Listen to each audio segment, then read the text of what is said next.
Hello guys! Hello! Welcome dito sa aking channel, Kapalaran 888. At ay para sa lahat ng Sagittarius, weekly tarot reading natin, Sagittarius. Okay, so March 11 to 17 para sa lahat ng Sagittarius friends natin. I hope na mag-resonate ito sa'yo. If bago ka pala sa channel ko, please like, share, and subscribe. Baka press ang notification bell button.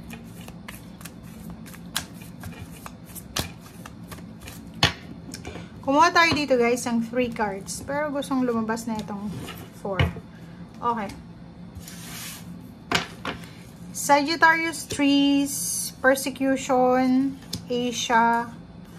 Nakakaloka to. Okay guys. Sagittarius. Nakikita natin dito na posibleng yung iba sa inyo dyan is gusto nyong pumunta ng ibang bansa dito lang sa Asia, 'di ba? Asian countries. Sobra yung prayers mo, minamanifest mo siya. May trabaho ka naman siguro, may funds ka naman, yung parang travel to. Pwedeng gusto mo mag-travel for vacation or pwedeng travel to find work or kung ano man to, discovery, 'di ba? Exploration. Pero posibleng hindi ka matanggap, okay? If ever lang this week na mag-apply ka ng visa, or pwedeng paalis ka na, pupunta ka sa mga lugar na walang visa, pwedeng maharang ka, ma-offload ka sa airport. So, be careful, okay? If ever na magta-travel ka for vacation sa Asian countries, okay? Dapat may backup kang mga documents. Pag-aralan mong mabuti.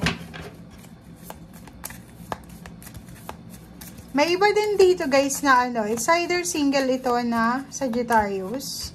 Isang single na Sagittarius na posibleng gusto niyang maging madre or pare, or gusto niyang maging mungha, gusto niyang maging Buddhist, or parang gusto niyang maging volunteer, 'di ba?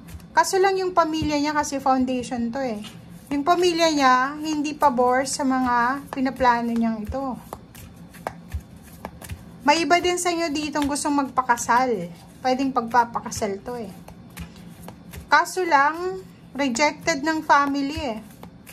It's either your family or family ng taong gusto mong pakasalan, hindi ka tanggap. Diba? Okay.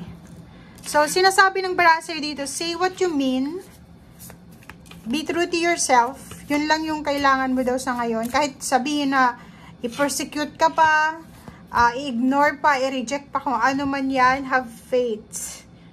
Nakakaloka. Binibigyan ka pa ng pagkakataon ng ating barahan na mag-hope. Diba? Tingnan mo, oh. Sinasabi ng baraha sa'yo, ano man itong plano mo sa linggong ito, or ano man itong pinaplano mo regarding sa buhay mo, sa sarili mo, kahit na feeling mo rejected ka, feeling mo hindi ka magugustuhan, feeling mo hindi ka bagay, parang ganito, ganyan. Still, ipaglaban mo pa rin daw. Sabihin mo daw, iparating mo kung ano yung talagang nararamdaman mo. Sabihin mo kung ano yung katotohanan. Have faith, pray. Kasi parang makikita mo dito na Panginoon lang ang siyang makakapagsabi kung talagang para sa'yo to or hindi para sa'yo. So, still, be hopeful. Yun yung message ng barahan natin.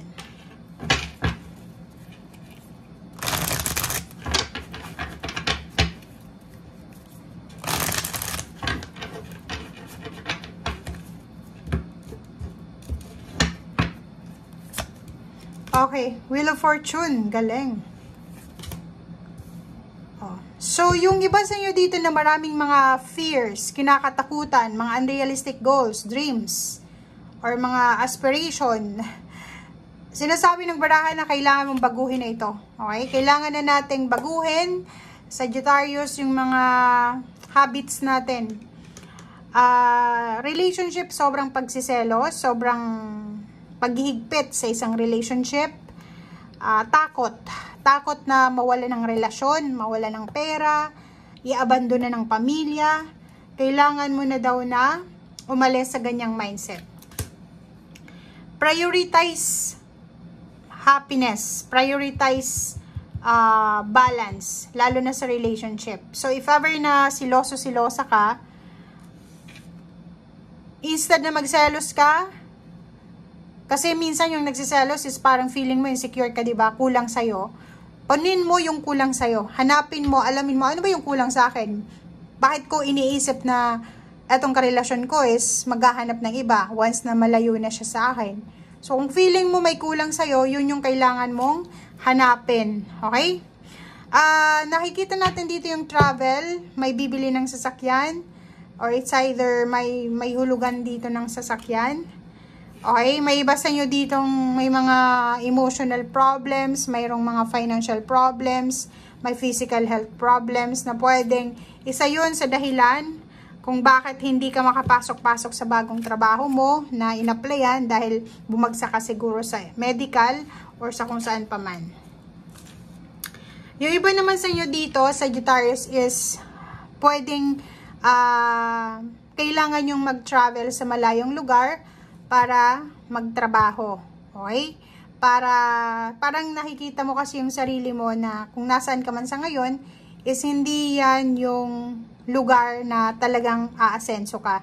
Nakikita mo yung sarili mo na aasenso ka doon sa ibang bansa, aasenso ka sa lugar na malayo dyan sa kinalalagyan mo sa ngayon, kasi feeling mo, nandun yung swerte. Okay? So, may iba din sa inyo dito, Sagittarius, na magse-celebrate ng wedding anniversaries or pwedeng magse-celebrate kayo ng monthsaries or may ikakasal. May iba din sa inyo dito pwedeng ikaw, Sagittarius, nasa Pilipinas, nagse-celebrate ka ngayon kasi yung asawa mo or yung kalibin mo or kung sino man itong karelasyon mo ay nasa ibang bansa na siya. So, parang isa sa mga minamanifest nyo, pinagpipray nyo ay nakuha niya. Parang ganon. May iba din sa inyo dito na napapagod. Pagod na pagod siya sa linggong ito.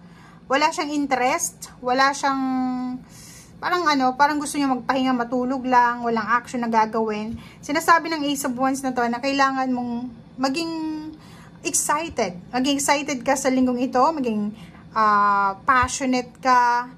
Ibalik mo yung sigla kasi yun ang kulang sa ngayon.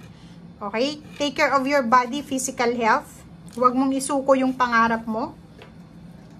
And at the same time, sinasabi ng baraha, if mayroon kang mga dinadamdam dyan na minsan, di ba, pag medyo boring ka sa buhay, parang tinatamad ka, siguro meron kang mga hormonal imbalances or may mga negative energies na nasa paligid mo. So, kailangan mo siyang alisin. Okay? Alisin mo siya para ituloy-tuloy mo kung ano man tong pinaplano mo sa ngayon. Okay?